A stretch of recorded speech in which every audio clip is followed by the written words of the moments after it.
সবাইকে আমন্ত্রণ জানাচ্ছি এনটিভি নিয়মিত আয়োজন মার্কেটও আছে। আমি হাসিব হাসান আপনাদের সাথে আছি। দর্শক, আমাদের সাথে আজকে স্টুডিও উপস্থিত আছেন ডক্টর মোহাম্মদ নুরুল আজহার, সভাপতি জাতীয় কর আইনজীবী ফেডারেশন।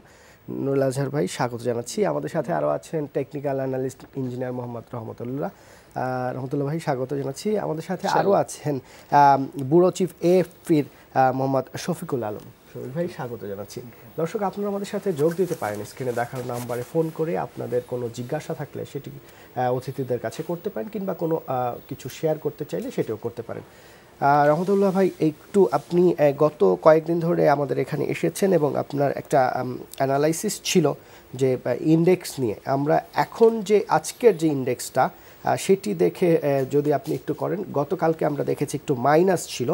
এর মূল কারণ হিসাবে যেটা আমরা জানতে পেরেছি যতটুকু, সেটি হচ্ছে যে ব্যাংকিং সেক্টরে একটি বিক্রির প্রেশার আছে। বিশেষ করে আইসিবি থেকে গত কয়েকদিন ধরে ব্যাংকের শেয়ারগুলো তাদের একটি ভালো প্রফিট হওয়ায় 20-30% তারা এখান থেকে বেশিরভাগ ব্যাংকের শেয়ার বিক্রি করছে। আমরা দেখেছিলাম একদিন অলমোস্ট বেশিরভাগ ব্যাংকই হল্ট হয়ে গেছে, বিক্রেতা শূন্য। ওই দিন থেকে কিন্তু ব্যাংকের শেয়ার ডাউন, যে কারণে আপনার ইন্ডেক্সটা ডাউন। এখন আপনি একবার বলেছিলেন এখানে যে 6100 যদি ক্রস করে সেক্ষেত্রে ইন্ডেক্স এখান থেকে আরও অনেক দূর যাওয়ার সম্ভাবনা আছে। আজকে, গতকালকে এবং এই সপ্তাহের ইন্ডেক্স দেখে আপনার কি মনে হয়? তো এখন প্রফিট থাকলে যে কেউ প্রফিট নিতে পারে। আমাদের এখানে এন্ট্রি এবং এক্সিট, কেউ যদি বাই করতে চায় কোনো বাধা নাই, সেল করতে চাইলেও কোনো বাধা নাই যে কোনো স্টক মার্কেটে। তো সেখানে আইসিবি হোক আর যেই হোক প্রফিট নিয়েছে। তো ইন্ডেক্সের ব্যাপারে হচ্ছে যে আমরা যদি ইন্ডেক্সের দিকে তাকাই, তাহলে 17 ডিসেম্বর থেকে, নির্বাচনের আগ থেকে এটা বাড়ছে, এক নাগারই বাড়তে ছিল। এখন দেখা যাচ্ছে যে 7 তারিখে, এই চলতি মাসের 7 তারিখে এবং 10 তারিখে, 7 তারিখে একটা কারেকশন হয়েছিল। গতকালকে একটু কারেকশন, 10 তারিখে একটা কারেকশন ছিল, 10 তারিখে একটা কারেকশন ছিল এবং গতকাল 14 তারিখে একটা কারেকশন হয়েছে। তো 7 তারিখের কারেকশনটা ইন্টারনাল কারেকশন বা ইন্ট্রাডে কারেকশন হিসাবে আমরা গ্রহণ করেছি। 10 তারিখেরটা আমরা মেনে নিয়েছি। এখন এই 14 তারিখ, গতকালকে যেটা হইল, যে টপ ছিল 5888। তো এই পয়েন্টটা আমাদের জন্য একটা গুরুত্বপূর্ণ ওয়াচ করার জন্য এবং আমাদের রিস্ক ম্যানেজমেন্ট করার জন্য। এই 5888-র উপরে যদি ক্লোজ করতে পারে, উই আর সেফ। আমরা যেভাবে যতটা সতর্কতার সাথে ব্যবসা পরিচালনা করছিলাম করে যাব, সমস্যা নাই। কিন্তু এই 5888টাকে যদি ক্রস করতে না পারে by closing, on closing basis, তাহলে বুঝতে হবে যে আমরা উই আর ইন রিস্ক, আমরা রিস্কের মধ্যে আছি। আর 10 তারিখের দিকে একটা লো ছিল 5700-5800, হ্যাঁ, 5000 লোটা ছিল 10 তারিখের লো, বা 9 তারিখের লোটা ছিল 5762 এরকম। তো ওই লোটার নিচে যদি চলে যায়, তাহলে এটা একটা ইন্ডিকেশন হচ্ছে যে মার্কেট ট্রেন্ডটা চেঞ্জ হয়ে যাচ্ছে। কিন্তু আজকে আমরা দেখছি, আজকে যদি আমরা বাজার দেখি, যে অলমোস্ট 23 পয়েন্ট, 19-20 পয়েন্ট এর মতো এখন আপ। তো এখানে গতকালকে একটু কারেকশন হয়েছে, স্বাভাবিক। আজকে মার্কেট আপ। আপনি যেটি বলছেন গতকালকের হাইয়ের চেয়ে আজকে ক্লোজ বেশি হতে হবে, সেটি যদি না হয়, আজকে যদি ধরেন 20 পয়েন্টসই এখন আপ থাকে বা 30 পয়েন্টস, তাহলেও মানে সেখানে রিস্কটা কোথায়? রিস্কটা কম, যতক্ষণ পর্যন্ত মার্কেট প্রমাণ না করছে যে সে বুলিশ, ততক্ষণ পর্যন্তই আমরা সতর্কতার সাথে, মানে সেই প্রমাণটা হচ্ছে গতকালকের হাইয়েস্ট। এটি কিভাবে আপনি মানে এই যে আপনি বলছেন, সেটির আপনার পেছনের লজিকগুলো কি? খুব সিম্পল লজিক হচ্ছে যে মার্কেট আপ ট্রেন্ডে থাকলে তাকে হায়ার হাই করতেই হবে। যদি হায়ার হাই করতে না পারে, তাহলে ফেইলড। এটি প্রমাণিত, একদম প্রমাণিত, একদম সিম্পল, যে হায়ার হাই করলে। আমি আসবো আপনার কাছে। আজহার ভাই, আপনি ট্যাক্স নিয়ে কাজ করেন। ক্যাপিটাল মার্কেটের একটি অভিযোগ, এবং এই অভিযোগটি হয়তো সত্য বেশিরভাগ ক্ষেত্রেই, সেটি হচ্ছে সরকার থেকে ডিভিডেন্ডের উপরে বিনিয়োগকারীদের একটি ছাড় দেওয়া হয়েছে, আমি যতদূর জানি 25,000 টাকা পর্যন্ত।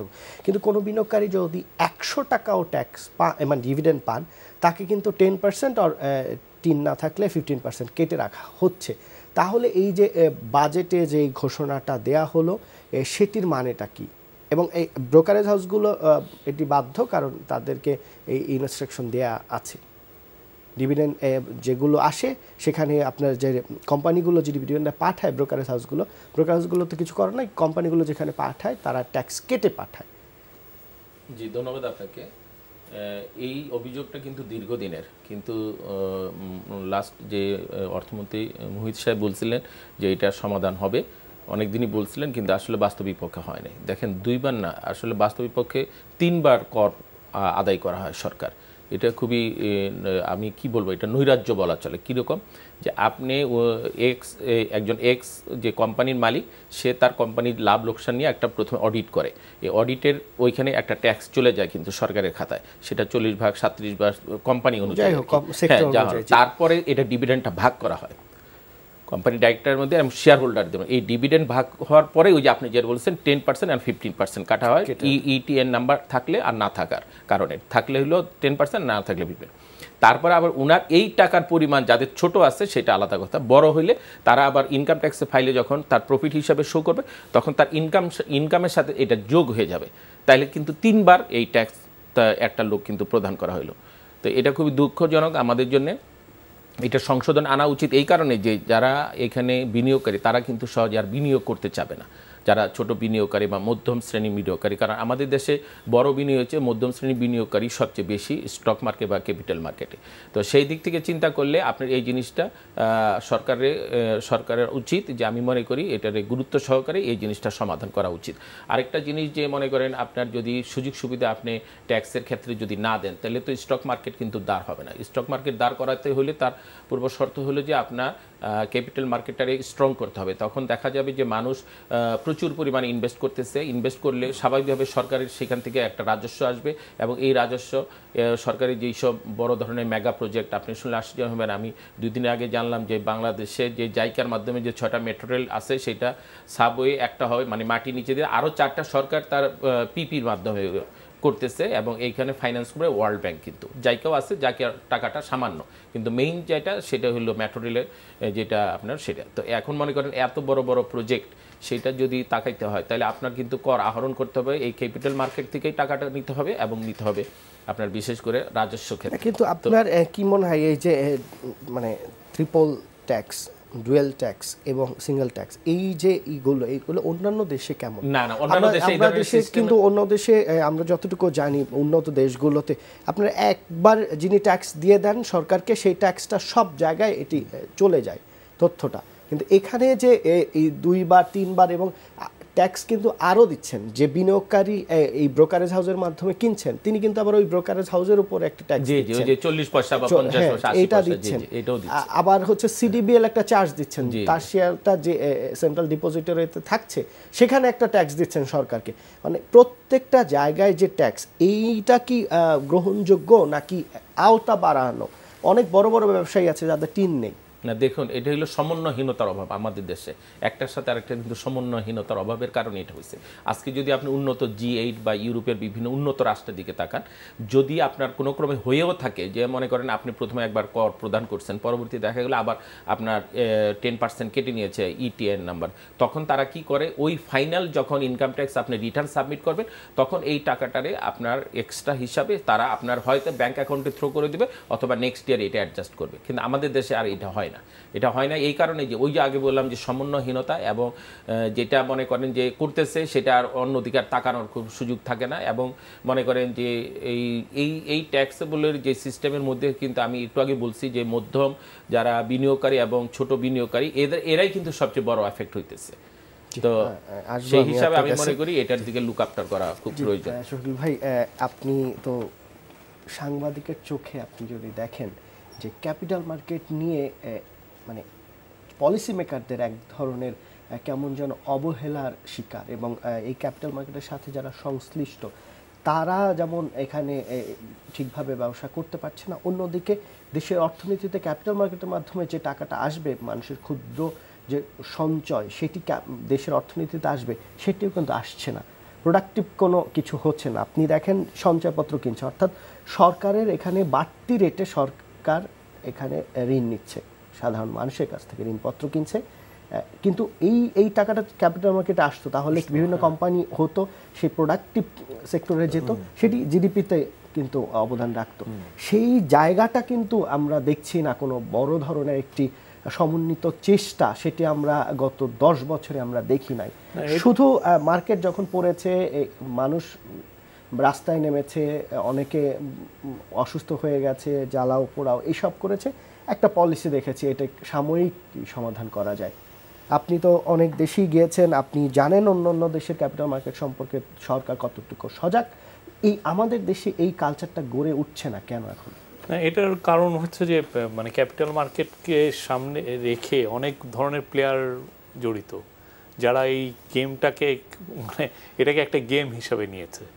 হ্যাঁ, যে you can make money out of it, কিন্তু এটার সত্যিকার অর্থে এটার সাথে রিয়াল ইকোনমির যে সম্পর্কটা সেটা সেভাবে গড়ে উঠে নাই। এটার জন্য সরকার যে একটা লং টার্ম যে একটা পরিকল্পনা, যে না আমি ক্যাপিটাল মার্কেট থেকে আমি অনেক টাকা, উনি যেটা বললেন যে মেট্রো রেলের ইয়েটা, আমরা কেন ওয়ার্ল্ড ব্যাংকের কাছে যাচ্ছি? আমরা কিন্তু লিস্ট ডেভেলপ থেকে প্রচুর টাকা, মানুষের কাছে প্রচুর টাকা, প্লাস হচ্ছে যে এই যে ব্যাংকের যে ব্যাংক ব্যবস্থার উপর যে এক্সট্রা যেই মানে ঋণের জন্য যে চাপটা, সব কিছুই কিন্তু সহনীয় পর্যায়ে আসে যদি ক্যাপিটাল মার্কেটকে সেভাবে আমরা রিভাইভ করতে পারি বা করতে পারি। কিন্তু দেখা যাচ্ছে কি যে ক্যাপিটাল মার্কেট মানে খুবই মিক্স সিগন্যাল দেয়। এই দেখেন, এই যে গত 17 তারিখ থেকে যে বাড়লো যে ট্রেনটা, আমরা দেখছি যে বেশিরভাগই মৌলভিত্তির বা দুর্বল কোম্পানিগুলোর কিন্তু শেয়ারগুলো বেশি বেড়েছে। এটা কিন্তু বাইরের মার্কেটে এটা কিন্তু চিন্তাও করা যায় না যে একটা কোম্পানি নাম সত্যিকার থেকে। এখানে একটি যদি একটু দেখেন, সেটির কারণটাও কিন্তু আবার যৌক্তিক। আপনি দেখেন আজকে যদি দেখেন যে সবচেয়ে বেড়েছে, এরকম যদি দেখেন যে ওয়াটা বেড়েছে 39 টাকা, জেএমআই বেড়েছে 17 টাকা, তারপরে আপনি যদি দেখেন এই ফার্মাইট বেড়েছে 13 টাকা, জেমিনি সি ফুড 31 টাকা, সোনালী আঁশ 44 টাকা, এই যে বিডি ল্যাম্পস 15 টাকা। অর্থাৎ এই প্রত্যেকটারই কিন্তু সেলার নেই, এবং প্রত্যেকটাই একদিনে যত পরিমাণ বাড়তে পারে বেড়েছে 40 টাকা আবার একটি শেয়ারের দাম। এটার কারণ হচ্ছে এগুলো প্রত্যেকেরই পেইড আপ খুবই ছোট, অর্থাৎ শেয়ার ছোট। এখন টার্নওভার নিয়ে গেম খেলাটাও খুব ইজি। টার্নওভার এখন 1000 কোটি টাকার আশেপাশে, এইখানে 4,25,000 কোটি টাকার উপরে মার্কেট ক্যাপ, সেখানে যদি 1% ট্রেড হয় তাও আপনার 4,000 কোটি টাকার উপরে ট্রেড হয়। মানে 0.25 যদি মার্কেট ক্যাপের টার্নওভার হয়, সেখানে তো এর চেয়ে ভালো কি এক্সপেক্ট করেন? অন্যান্য দেশে 5% পর্যন্ত 5%ও ট্রেড হয়, তাহলে 5% যদি আমাদের মার্কেট ক্যাপে হয় তাহলে তো 20,000 কোটি টাকা টার্নওভার। 20,000 মানে দেখো তখন হবে কি, এটা সেন্ট্রাল ব্যাংক মানে ক্যাপিটাল মার্কেট হবে centre of all economic activities. অন্যান্য দেশে কিন্তু সেটাই। হ্যাঁ, ওরা যেই ধরনের ভূমিকা নেয় গভর্নমেন্ট থেকে বা প্রাইভেট সেক্টর থেকে, যে প্রথম যেই একটা ভালো সাকসেসফুল কোম্পানি করা মানেই হচ্ছে প্রথম চিন্তা করে যে আমি এটাকে ক্যাপিটাল মার্কেটে নিয়ে আসব। কোম্পানিগুলো সবগুলোই তো ছোট ছিল, ক্যাপিটাল মার্কেট থেকে ফান্ড রেজ করে বড় হয়েছে। আমাদের দেশের সবচেয়ে বড় বড় কোম্পানিগুলোর মানে জিপি ছাড়া একটিও নেই। আমি আসবো, একটা ফোন নিয়ে নিচ্ছি। দর্শক কে আছেন, আপনার নাম বলে প্রশ্ন করুন। জি বলুন ভাই। জি, আমি একটা জিনিস জানতে চাচ্ছি যে ক্যাপিটাল গেইনের ক্ষেত্রে আমরা ট্যাক্সটা কিভাবে কাউন্ট করব আমি যদি পে করতে চাই? জি ধন্যবাদ, থাকুন আপনি আমাদের সাথে। আজহার ভাই, এইটির কোনো ব্যাখ্যা আপনার কাছে আছে কিনা? না, ওই যে ক্যাপিটাল গেইন আমি বলছি যে ওনার যেটা পাবে ওই যে 25,000 টাকা পর্যন্ত, ওইটা তার ফাইলে ওইটা পাবে রেবিট। আর এমনি সে ওই জেনারেল ওই আপনার ছাড়া যখন পায়, সে এমনি শেয়ার কিনে আমরা কিনে রেখে দিই, সেখান থেকে আপনার 50,000 টাকার উপরে 15% রেবিট পাবে, বাকিটা আপনার যোগ হয়ে যাবে প্রফিটটা। কিন্তু ক্যাপিটাল মার্কেট তো ট্যাক্স ফ্রি না, ক্যাপিটাল মার্কেট থেকে যে গেইনটা সেটা তো ট্যাক্স ফ্রি, কিন্তু এখানে ক্যাপিটাল গেইনের কথা উনি যেটি বলেছেন, ক্যাপিটাল গেইন।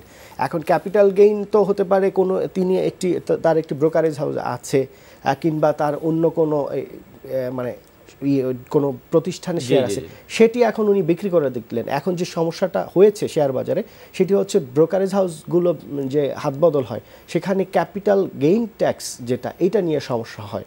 কারণ হয়তো দেখা গেছে 1 কোটি টাকা তার কস্ট প্রাইস ছিল, এখন 40 কোটি টাকায় সেল করছে।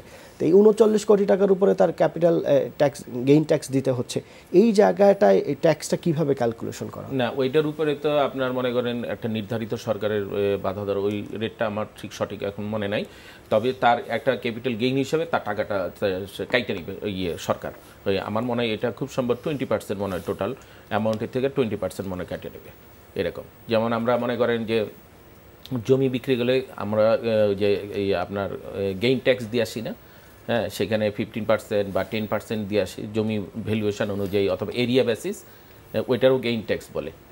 এইটারও এরকমই আপনার ওটা সরাসরি ওইখান থেকে। এই যে গেইন ট্যাক্সটা 20%, অনেক ক্ষেত্রে 15%, এই গেইন ট্যাক্সটা কি বেশি কিনা? কারণ আপনি দেখেন এই কারণে হয় কি যে মানে সেল প্রাইসটা খুব কম দেখায়। এটার ব্যাখ্যা খুব সুন্দর। এই যে আপনি বললেন, আমরা বলছিলাম সিঙ্গেল ডিজিট, আপনার 1 কোটি টাকা জমি আপনি আমার কাছে বিক্রি করলেন, আমি বললাম যে ভাই আমি 1 কোটি টাকাই আপনার আমি দিব, কিন্তু আমি দলিল করবো 50 লক্ষ টাকা। তার কারণ মানে কি 17% আমার টোটাল খরচ হবে।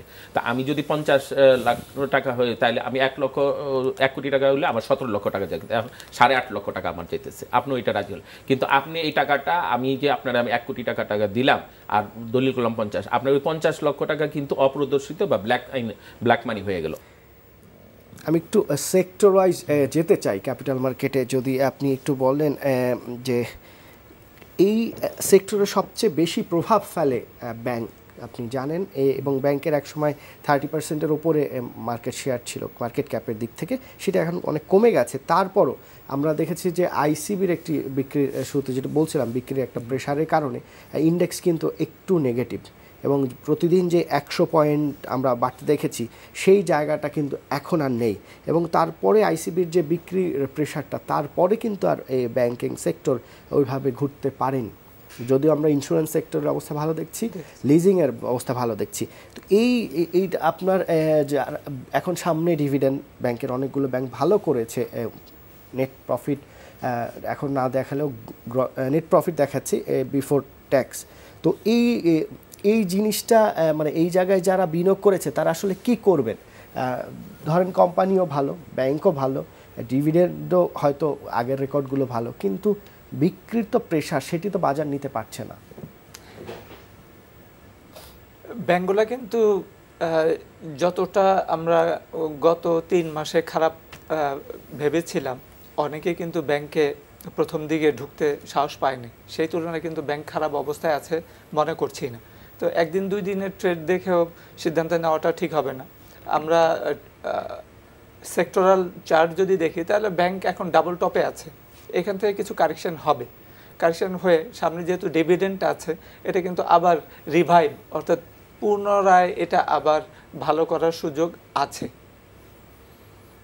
কিন্তু আমরা এর আগে যেটা দেখেছি, গত বছরের কথা মনে আছে নিশ্চয়ই আপনার, যখন ব্যাংকগুলো অনেক বাড়ছিল, ডাবল হয়ে গেছে, তারপরে কিন্তু আইসিবির প্রায় 3000 কোটি টাকা শেয়ার বিক্রি করেছে, বেশিরভাগই ব্যাংক ছিল, যে কারণে এই ব্যাংকগুলো কিন্তু আবার অর্ধেকে নেমে গেছে।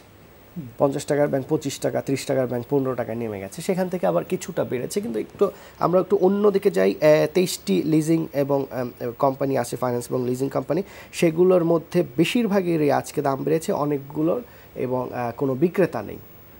অনেকেই বলছেন যৌক্তিক কারণ, যে পরিমাণে কমেছে। যদি দেখেন আপনার প্রাইম ফাইন্যান্স 500 টাকা শেয়ার এখন 10 টাকা, পিপলস লিজিং 300 টাকা শেয়ার 6 টাকা। হ্যাঁ, তো এই জায়গায় এখন যে অবস্থা আছে, এই সেক্টরের অবস্থা কি মনে হয় টেকনিক্যাল দিক থেকে? এটি কি কোন জায়গায় আছে? খুব ভালো জায়গায় আছে এবং ভালো করতে পারে, হাতে গোনা 2-4টা বাদে। হ্যাঁ, আইডিএলসি এরকম, তারা কিন্তু সারা বছর ব্যাপী, ডিবিএইচ, তারপর ন্যাশনাল হাউজিং ফিনান্স সেক্টরে, এরা কিন্তু ওঠানামার মধ্যে আপই ছিল, আর বাকিগুলা অবস্থা কিন্তু খুবই খারাপ ছিল। তো এখন খারাপ যেটা, সেটাই কিন্তু ব্যবসা দেবে।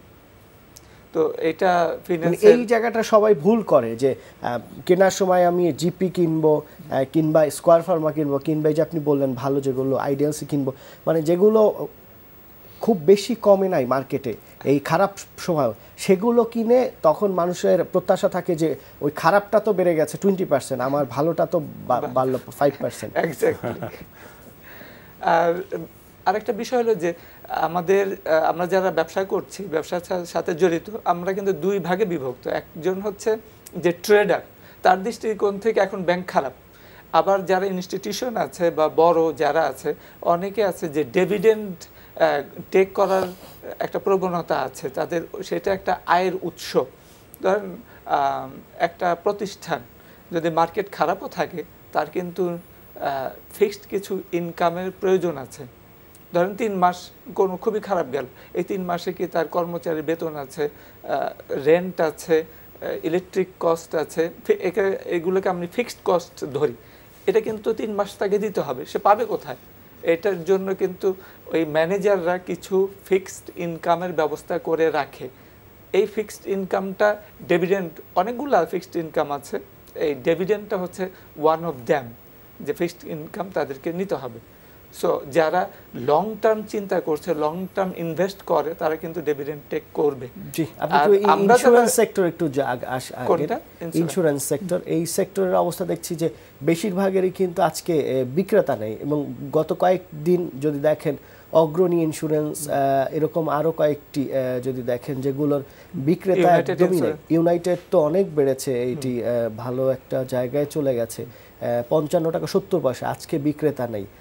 এর মধ্যে সোনার বাংলা ইন্স্যুরেন্স এটিও আজকে বিক্রেতা নেই, এবং ভলিউমও হিউজ হয়েছে আজকে 53 লাখ। তো এই আমরা লাইফ ইন্স্যুরেন্সগুলোর একটা মুভমেন্ট দেখেছি, অর্থাৎ এই প্রত্যেকটা এই সেক্টরগুলোতে যে আসলাম, একটি বিষয় স্পষ্ট যে সবগুলোই ঘুরে ফিরে আস্তে আস্তে বাড়ছে। অর্থাৎ যার কাছে যে শেয়ারটি আছে সেটি যদি এখন নাও বাড়ে, তখন কি তিনি এটি ধরে রাখবেন? না হলে এই যে সেক্টর ওয়াইজ যে বাড়ছে, সেখানে আমরা দেখছি যে একটা বাড়ার পরিমাণটা আজকে বেড়ে কালকে থেমে গেছে, এরকম না। তো সেক্ষেত্রে এই সেক্টরগুলোতে সুইচ করবে, কি মনে হয় আপনার? ইন্স্যুরেন্স সেক্টরে আমরা আজকে খুব ভালো পারফরমেন্স দেখছি, কিন্তু এটা কিন্তু গত 1 মাস যাবত আপনি যদি সেক্টর দেখেন, এটা কিন্তু ধীরে ধীরে ধীরে ধীরে বেড়েছে, মিনিমাম 1 মাস। তো 1 মাস আগে যেখানে, অথবা অ্যাটলিস্ট 2 সপ্তাহ আগে যেখানে আমাদের এন্ট্রি ছিল, আজকে আমি সার্কিটে দেখে যদি এন্ট্রি দেই, এটা তো খুব কি বলে ওয়াইজ ডিসিশন হবে না।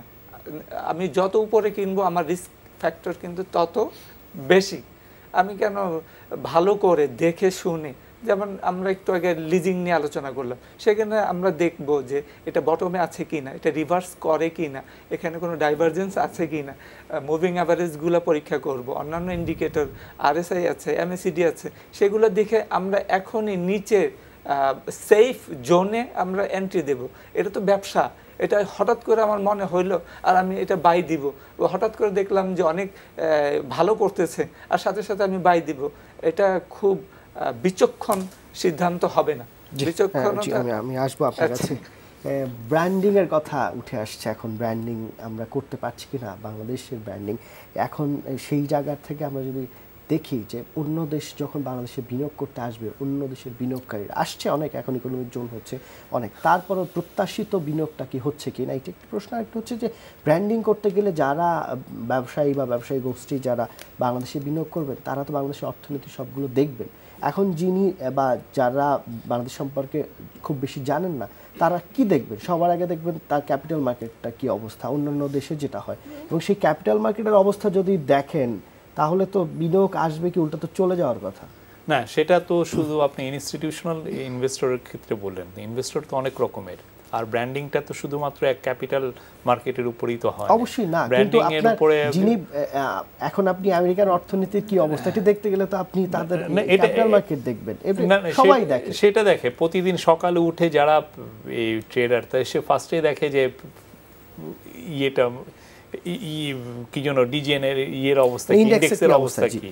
কিন্তু বাংলাদেশের ক্ষেত্রে এটা আসলে এটা লং টার্ম একটা সিনারিও, যে বাংলাদেশের যে রিয়াল ইকোনমির সাথে তার ক্যাপিটাল মার্কেটের সম্পর্কটা অনেক কম। চিন্তা করেন গত বছর 7.86% গ্রোথ হয়েছে।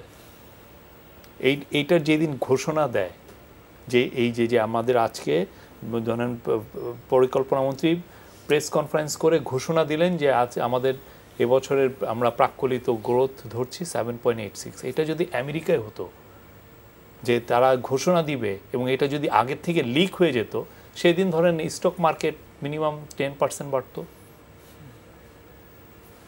গ্রোথের উপরে। কিন্তু আমাদের এখানে কি ওই দিন আমি অবাক হয়ে ওই দিন হয়তো গ্রোথই হয়নি, বা পুরো গত বছরটা দেখেন মার্কেটের খুব কি যে ভালো ছিল তা তো না। কিন্তু 1977-78 সালের পরের থেকে this is the biggest growth বাংলাদেশে, মানে 3 দশকে এর মতো গ্রোথ আমরা পাই নাই। কিন্তু ক্যাপিটাল মার্কেট দেখেন আপনার এই যে গত 1 মাসের হিসাবটা বাদ দিলে ক্যাপিটাল মার্কেট গত 1 বছরে কিভাবে পড়েছে। হ্যাঁ হ্যাঁ, এটাই মানে এই যে ডিসকানেক্টটা, মানে রিয়ালিটি, আমাদের ইকোনমিক রিয়ালিটির সাথে যে মার্কেটের রিয়ালিটি, এটা সত্যিকার অর্থে এইটার জন্য আমার মনে হয় যে মার্কেট রেগুলেটরদেরকে খুব কাজ করতে হবে। কি করবেন তারা এটাকে আরো কত বেশি রিয়েল ইকোনমির সাথে ইন্টিগ্রেট বলতে আমরা যেটা বুঝি Bangladesh securities and exchange commission, তারা তো তাদের হাত পা বাঁধা। এই কারণে এই ক্যাপিটাল মার্কেটে বিনিয়োগ 60% হচ্ছে ব্যাংকের। ব্যাংক সরাসরি বিনিয়োগ করে নিজস্ব পোর্টফোলিওতে। তারা ব্যাংকের ব্রোকারেজ হাউস আছে, ব্যাংকের মার্চেন্ট ব্যাংক আছে, ব্যাংকের অ্যাসেট ম্যানেজমেন্ট কোম্পানি আছে, এবং ব্যাংক আবার অন্য ব্যাংকের সাবসিডিয়ারিকে ঋণ দিচ্ছে। সবগুলো মিলে তার হচ্ছে এক্সপোজার। সে এক্সপোজার 2013-তে ব্যাংকিং কোম্পানি আইন যখন কারেকশন হলো, তখন এটি হলো আপনার পেইড মানে মূলধনের 25% করে দেওয়া হলো। সেই জায়গায় ব্যাংকগুলো এখন নতুন করে বিনিয়োগ করতে পারছে না, বরং এই যে 1 মাস ধরে বাড়ছে, এখন অনেক ব্যাংকের প্রেশার চলে আসছে, বা হয়তো বাংলাদেশ ব্যাংক থেকে অলরেডি আসা শুরু হবে যে তুমি শেয়ার বিক্রি করো। সেখানে বিএসসিসি আসলে কি করতে পারে? বিএসসিসি অনেকভাবে সমন্বয় করার চেষ্টা করেছে। বিএসসিসি বাংলাদেশ ব্যাংকে চিঠি দিয়েছে যে আপনারা যে ক্যালকুলেশন করেন সেটি ভুল, সেটি ঠিক না, এবং এই কারণে দেশের অর্থনীতি ক্ষতি হচ্ছে, ক্যাপিটাল মার্কেট ক্ষতি হচ্ছে। সেটি বাংলাদেশ ব্যাংক শুনে নাই। অর্থমন্ত্রী, মানে প্রাক্তন অর্থমন্ত্রী, তিনি 2বার চিঠি দিয়েছেন। তিনি আবার সেটি মিডিয়ায় বলেছেন যে আমি চিঠি দিয়েছি, এবং আমরা স্টেক হোল্ডারদের ক্যাপিটাল মার্কেটে তাদের কাছ থেকে যেটি শুনি, তারা বলেছেন অর্থমন্ত্রী তাদের সামনে নাকি গভর্নরকে ফোনও দিয়েছেন। তারপরও তো এটি সমাধান হয়নি। সেক্ষেত্রে রেগুলেটর আসলে কি করতে পারে? না, এই ব্যাংকের যে এটার কারণ হচ্ছে যে অনেকে এক ধরনের ভীতি কিন্তু সেন্ট্রাল ব্যাংকের তরফ থেকে কাজ করে যে আমরা আবার আরেকটা 2010 দেখতে পাবো। এই 2010 হলে তার বাংলাদেশ ব্যাংকের সমস্যাটা কোথায়? না, বাংলাদেশ ব্যাংকের সমস্যা নাই, আবার সমস্যা আছে যদি মার্কেটের কোলাপস করে। 2010-এ আপনি নিশ্চয়ই জানেন সবচেয়ে ভালো মানে প্রফিটটা করেছে ব্যাংকগুলো, যেখানে বাংলাদেশ ব্যাংক খুশি হওয়ার কথা যে তার ব্যাংকগুলো এত খেলাপি ঋণের পরেও যে অবস্থা আছে, সেটার মূল কারণ 2008, 9, 10-এ 3 বছর ব্যাংকগুলো যে পরিমাণ প্রফিট করেছে। আমার অনেক মনে আছে যে অনেকগুলো ব্যাংক তার মূল বিজনেসের চেয়ে একটা ব্রোকারেজ হাউস দিয়ে তার চেয়ে ডাবল প্রফিট, সেটা আমরা দেখেছি। হ্যাঁ, এটা আমরা দেখেছি। কিন্তু সত্যিকার অর্থে কি এই পুরো জিনিসগুলো মানে সমন্বয়ের একটা, সব দিক দিকে সবাই বলছেন যে রেগুলেটর, আসলে আমরাও বলি রেগুলেটর করছে না। বিএসসিসি এটা সবাই মিলে বসা উচিত যে আমরা সত্যিকার অর্থে এই সিনারিওটা। আমি এখানে একটু ইন্টারাপশন করি। এইখানে ব্যাপার হলো কি, আমার ধারণা, আমি তো বিশেষ করে জাপান এমবেসির আমি প্যানেল লয়ার, আমার ওয়াইফও জাপানিজ, আমি ওইখানে আর কি বেশি সম্পৃক্ত। আমি দেখলাম যে তারা জাপানিজরা, যদিও G7-এর মধ্যে জাপান একটা সুপ্রিম ইকোনমিক পাওয়ার, তারা যে পাওয়ারটা পাইছে সেটা কিন্তু আমরা যেমন আমাদের অর্থনীতিতে সম্পূর্ণ জড়িত ব্যাংকের উপরে, এই নির্ভরশীলতা কমায় নিয়ে আসতে হবে। আজকে কেন একটা টেলিফোন কোম্পানি স্টক মার্কেটে যাবে? যারা রেজিস্ট্রেশন করে স্টক মার্কেটে, অথবা যারা আপনার কর্পোরেট বিজনেস হবে, তারা সবাই ক্যাপিটাল মার্কেট থেকে তাদের আপনার ক্যাপিটাল আনতে হবে, আহরণ কেন আসবে? এই প্রোগ্রামে আপনাদের এখানে এসেছেন রবির সিইও মাহাতাব ভাই এসেছেন, তিনি বলেছেন, আমি ছিলাম, তিনি বলেছেন যে আমি ক্যাপিটাল মার্কেটে যে আসবো, আমার লাভটা কি?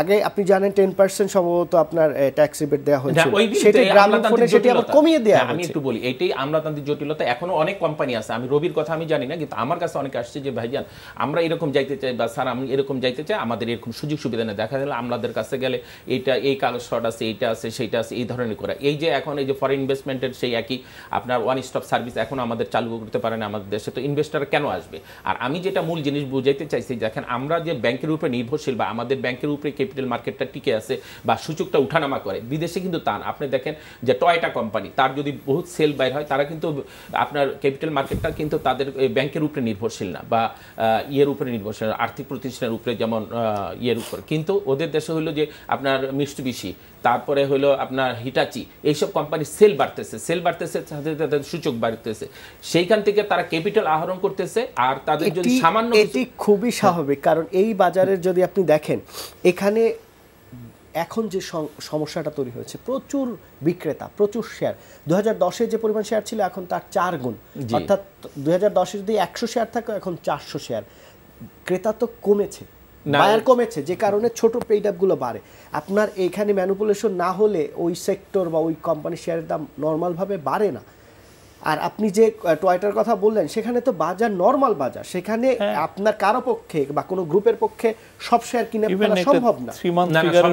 এই কারণে আপনার ওই যেটা সত্যিকারের নিউজ থাকে সেটাই বাড়ে, এটা তো সেটা হবে। আর গ্যাম্বলিং হলে সেটা 1-2%, আর এখানে তো হয় মানে গদবান্দা 15% 20% এরকম হঠাৎ বাইরে গেল, হঠাৎ আবার পড়ে গেল জিনিসটা, আবার দেখা গেল যার কোনো কিছু নাই, সাথীও নাই, দেখা গেল তার কোম্পানির দাম বিশাল বড় হয়ে গেল। আবার দেখা গেল যে তার আপনার ওটিসি মার্কেটে তার শেয়ার, সে জাতীয় পুরস্কার পেয়ে গেল, দেখা গেল কয়েকদিন পর আবার সেই শেয়ার। কেন জাতীয় পুরস্কার? ওটিসি মার্কেটের শেয়ার, এই অভিযোগটা আরো শুনেছি, কেন তিনি জাতীয় পুরস্কার পাচ্ছেন? সেটা আল্লাহ পাক জানে, হয়তো নিশ্চয়ই উনি এইখানে উনার লস, এই দেশে লস কোথায়? আপনার বিনিয়োগ, তিনি মানুষের কাছ থেকে টাকা নিয়ে বিনিয়োগ করেছেন, তিনি একা মালিক না, এই স্পন্সররা তো হয়তো 30% বা 50%, বাকি শেয়ার মানে মালিক হচ্ছে শেয়ার হোল্ডার। সেখানে তিনি ডিভিডেন্ড দিচ্ছেন না, কোম্পানি খারাপ করছেন, তিনি এটিকে বছর পর এজিএমও করছেন না, মানে আইনও মানছেন না, সেখানে ওটিসি মার্কেটে চলে গেছে, তিনি জাতীয় পুরস্কার পাচ্ছেন। তাহলে আপনি যদি এদেরকে পুরস্কৃত করেন, মানুষের টাকা যিনি লুটেপুটে খাচ্ছেন, সেক্ষেত্রে আস্থাটা কিভাবে বাড়বে? এই জায়গাটায় সমন্বয়টা নাই তো। শুনেন, এখানে দুইটা শ্রেণী আমাদের, একটা হলো নিষ্পেষিত, যারা নির্যাতিত, মানে অর্থনৈতিকভাবে ইয়েভাবে ছোট ছোট, যেটা আমি আগে বলছিলাম। এখন আপনি দেখেন এটা কিন্তু ন্যাচারাল, যদি আপনি গতি ধরেন তাহলে দেখবেন পৃথিবীর যত বড় মাছ আছে সমুদ্রের ভিতরে, সে কিন্তু কোনো আহরণ করে ছোট মাছগুলি খেয়ে বেঁচে আছে। কিন্তু আমাদের অবস্থা তার চেয়ে করুণ অবস্থা হয়েছে। আপনি দেখেন যে বড় যারা ব্যবসায়ী, তারাই এই কাজগুলি করতেছে, মার্কেটে বিভিন্নভাবে না চাইতেছে, বিভিন্ন গ্যামলিং বলবে যে না বিদেশে এটা গ্যামলিং হয়, সেই গ্যামলিং আর এই গ্যামলিং অনেক। এই দেশের গ্যামলিং যখন হয় তখন ছোট ছোট ইনভেস্টাররা বা মাঝারি আকারের ইনভেস্টার পথে বসে যায়, কিন্তু ওই দেশে কিন্তু কেউ পথে বসে না, তারা একটা পর্যায়ক্রমে আস্তে আস্তে সেটা আবার রিকভারি করে, যদিও তাদের লস হয়, কিন্তু গেইন হয়তো কম হইতে পারে। কিন্তু আমার দেশে যেটা আপনি বললেন, দেখা গেল ওটিসি মার্কেটে উনি হয়তো এক্সপোর্ট উনার বেশি, কিন্তু খরচ এখানে উনি বেশি দেখা, এখানে উনার অডিটে দেখা গেল উনি লস আছে, তখন স্বাভাবিকভাবে উনার কোম্পানি চলে ওটিসি মার্কেটে। সম্প্রতি একজনের কাছে আমি গিয়েছিলাম মানে কোনো একটু ইনফরমেশন নিতে, সেখানে যে দেখলাম তিনি আইপিওতে আসার চেষ্টা করছেন একটি কোম্পানি। তো সেখানে যারা মার্চেন্ট ব্যাংকার্সদের সাথে বসেছেন কোম্পানির লোকজন, দুটো অ্যাকাউন্ট, একটা অডিটেড আর একটা হচ্ছে তাদের নিজস্ব। সেখানে দেখলাম যে প্রায় 800 থেকে 900 গুণ বেশি, 900% হচ্ছে মানে বেশি আপনার মুনাফা হচ্ছে, যেটি তাদের ব্যক্তিগত। অর্থাৎ 1 টাকা যদি মানে এনবিআরে জমা দেওয়া হয় 1 টাকা প্রফিট, ওইখানে 10 টাকা।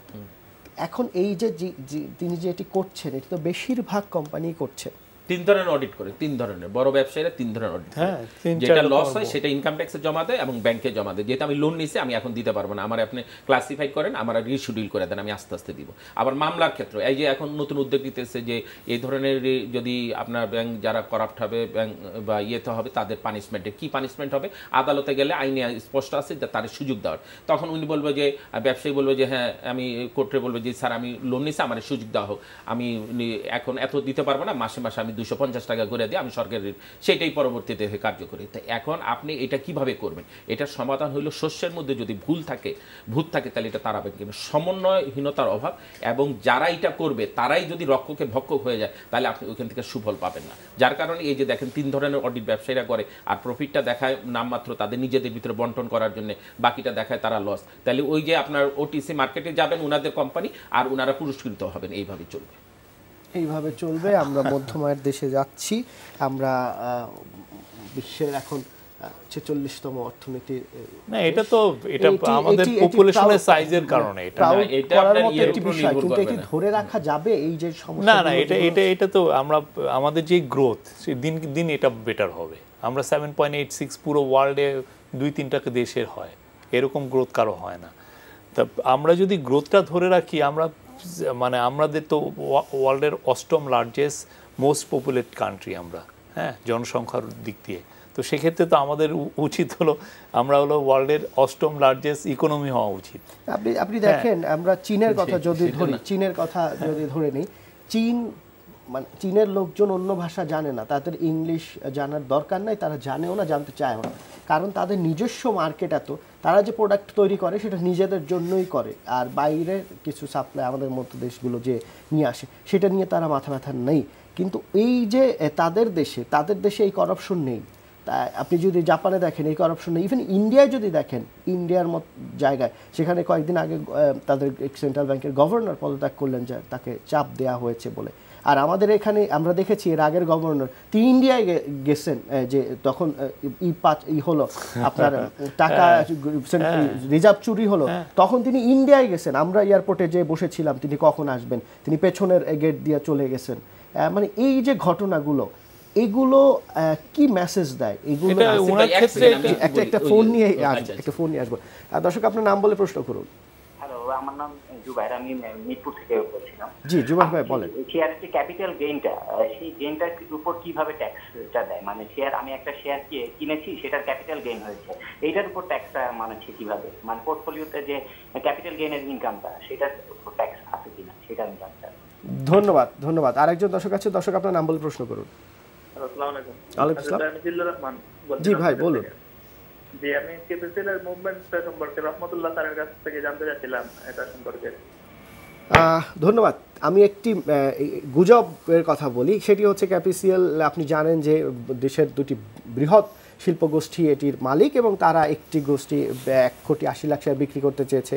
তারপর বড় বড় যারা মার্কেট মেকার, যারা মানে পাওয়ারফুল, তারা এখানে এসএসসিতে অভিযোগ করেছেন, এসএসসিতে লবিং করেছেন, তারপরে সেই গ্রুপকে শেয়ার বিক্রি করা বন্ধ করা হয়েছে। তারপরে এখন নতুন একটি গুজব উঠেছে যে যারা এটির সাথে সম্পৃক্ত ছিলেন তারা আবার সম্পৃক্ত হয়েছেন, অর্থাৎ ওই দুই গোষ্ঠীর কথাই বলা হচ্ছে।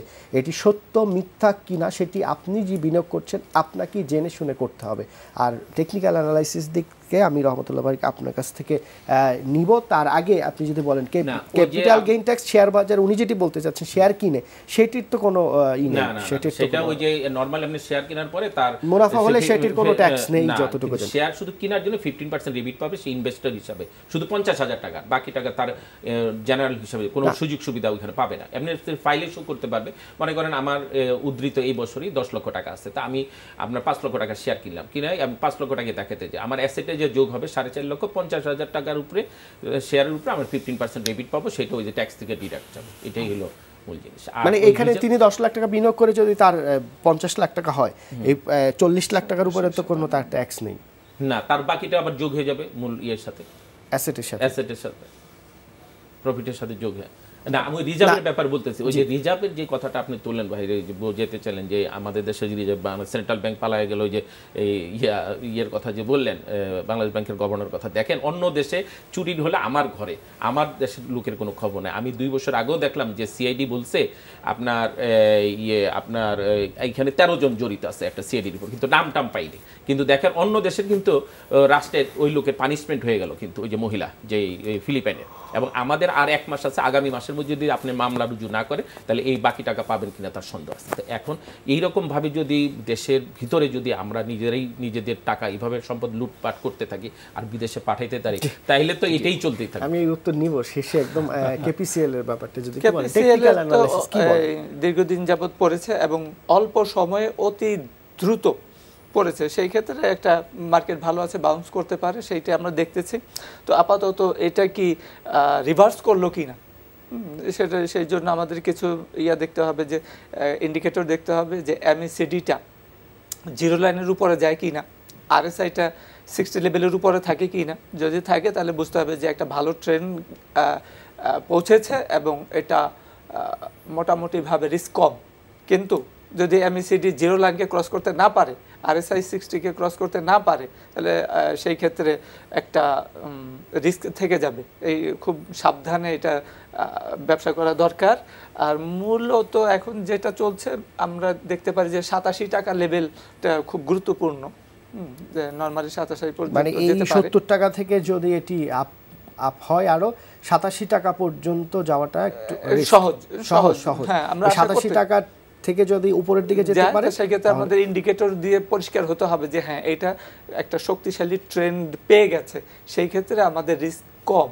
আর যদি শক্তিশালী ট্রেন্ড না পায় তাহলে আমরা রিস্কে থেকে যাব খুব সতর্কতার সাথে। এটা অর্থাৎ যার শেয়ার আছে তিনি ধরে রাখতে পারেন, কিন্তু নতুন করে বিনিয়োগের ক্ষেত্রে অবশ্যই সতর্ক থাকতে হবে। আমাদেরকে কনফার্ম হতে হবে যে ট্রেন্ডটা স্টেবল কিনা। হঠাৎ করে যে প্রশ্নটি ছিল, এই পাশের দেশ ইন্ডিয়ার কথা আমরা বলি সব সময়, তারা এখন মানে সব দিকে শক্তিশালী, অর্থনীতির দিক থেকে মানে পলিটিক্যালি তারা তাদের পলিটিক্সে, ওয়ার্ল্ড পলিটিক্সেও তারা এগিয়ে গেছে। তো সেই জায়গায় তাদের দেশের 100 কোটির উপরে জনগণ, তাদের দেশের গভর্নর পদত্যাগ করেন, তারা কত স্বচ্ছ হলে এটি করতে পারেন? আমাদের দেশে সেই স্বচ্ছতা আসছে না কেন? ব্যক্তি যেখানে আপনি করাপশনে জড়িত, সেখানে আবার ইনস্টিটিউটও যদি জড়িত হয়, সেখানে আপনি সুশাসন কিভাবে আশা করেন? না সেটা তো মানে বিশেষ করে যে বাংলাদেশ ব্যাংকের যে রিজার্ভ চুরির ঘটনা, এটা কিন্তু খুবই আনফরচুনেট যে এটার পরে আমরা কোনো অ্যাকশন বাংলাদেশের মধ্যে তেমন আমরা দেখি নাই। যেমন একটা জিনিস স্পষ্ট, যে কালকে না পরশুদিন কালের কণ্ঠ পত্রিকায় এসছে, কালের কণ্ঠ না যুগান্তরে, যে বাংলাদেশ ব্যাংকের গভর্নর ফরাসউদ্দিনের দিয়ে যে উনি বলতেছেন যে এই 8 জনের মতো জড়িত, তার মধ্যে ইভেন উনি সেন্ট্রাল তৎকালীন গভর্নরকে বলছেন যে উনি মানে এটা জানার পরেও অনেক দিন পরে যে সরকারকে অভিহিত করেছেন। এটা তো বাইরের দেশে এটা চিন্তাও করা যায় না। আপনি এটা তাহলে কি আপনার কি অ্যাকাউন্টেবিলিটি নাই? আমি বাংলাদেশ ব্যাংকের গভর্নর, আমার এখান থেকে $100 মিলিয়ন চুরি হয়ে গেল, এই টাকাটা তো জনগণের টাকা। তার চেয়ে বড় কথা হচ্ছে এবং সবচেয়ে তাৎক্ষণিক ওরা যেই দিন উনি ওই দিনই উনি সরাসরি রেড ফোনের মাধ্যমে প্রাইম মিনিস্টারকে জানানো উচিত ছিল যে দেখেন এই ঘটনাটা ঘটেছে। কিন্তু আমরা সেই জিনিসটা এখন এটা তাহলে এই নিউজটা হচ্ছে বাহির থেকে, কিন্তু বাহির থেকে না, বাংলাদেশ ব্যাংকের এইখানেই জিনিসটা বের হতেও অনেক সময় লেগেছে। আমাদের নিউজ এজেন্সি, এটা আমাদের দেশের আর অন্যান্য দেশের তফাৎ এই জায়গায় যে অ্যাকাউন্টেবিলিটির জায়গাটা কিন্তু এখানে আছে। এখানে অ্যাকাউন্টেবিলিটির জায়গাটা যদি না থাকে তাহলে তো এই স্বেচ্ছাচারিতা পেয়ে বসবে, আর স্বেচ্ছাচারিতা পেয়ে বসলে এই ধরনের সমস্যাগুলো তৈরি হবে। না, আমাদের সাংবাদিক ভাইরা কিন্তু এই নিউজটা নিয়ে আসছে যে এখান থেকে মানে আপনার এই যে $100 মিলিয়ন, না এটা বাংলাদেশ ব্যাংকও প্রেস রিলিজ, সেদিন প্রেস রিলিজ ইস্যু করেছিল। হ্যাঁ, কিন্তু বাংলাদেশ ব্যাংকের প্রেস রিলিজটা এরকম ছিল যে ওরা আরো বলতেছে যে আমরা 100 মিলিয়ন গিয়েছে, কিন্তু আমরা 21 মিলিয়নের মতো থেকে নিয়ে আসছি, কি যেন সিঙ্গাপুর, শ্রীলঙ্কা। তারা যে বাংলাদেশ ব্যাংকের যে প্রেসগুলো দেয়া হয়, সেখানে প্রথম ফ্ল্যাশ করতে আমাদের দেশের সাংবাদিকরা বিদেশি একটা এজেন্সির মাধ্যমে। আমি ওই জিনিসটা বুঝি, সেটি ঠিক আছে। আমরা একটু একদম শেষ পর্যায়ে রহমতুল্লাহ ভাই আপনার কাছ থেকে শেষ কমেন্টস নিব মার্কেট সম্পর্কে, যে কি দেখছেন? তো আমাদের আলোচনা যেটা উঠে আসছিল যে আমাদের মার্কেটটাকে আরেকটু ভাইব্রেন্ট করতে হবে। সরকারের পক্ষ থেকে যে কাজগুলো হচ্ছে, যে আমরা আলোচনার মাধ্যমে বলেছি সুশাসন, এগুলা, আর হচ্ছে যে পিপিপি একটা হচ্ছে নতুন কনসেপ্ট, যেখানে সরকার, আমরা রহমতুল্লাহ পিপিপি নিয়ে আরেকদিন আলোচনা করব। এখানে প্রতি বছর বরাদ্দ রাখা হয়, কিন্তু সেই টাকাটা ব্যয় করার সুযোগ থাকে না। আমি বলছি যে ওইটার আলোকে যে নতুন করে এখানে ভাইব্রেন্ট করতে হবে। আর এখানে শেষ করছি, রহমতুল্লাহ ভাই শেষ করতে হচ্ছে, আমার প্রোডিউসার সময় দিচ্ছে না। দর্শক, এখানে শেষ করছি অনুষ্ঠানটির উল্লেখযোগ্য অংশ। আগামীকালকে আপনারা দৈনিক শেয়ার বিজে পড়তে পারবেন। সবাই ভালো থাকবেন, আল্লাহ হাফেজ।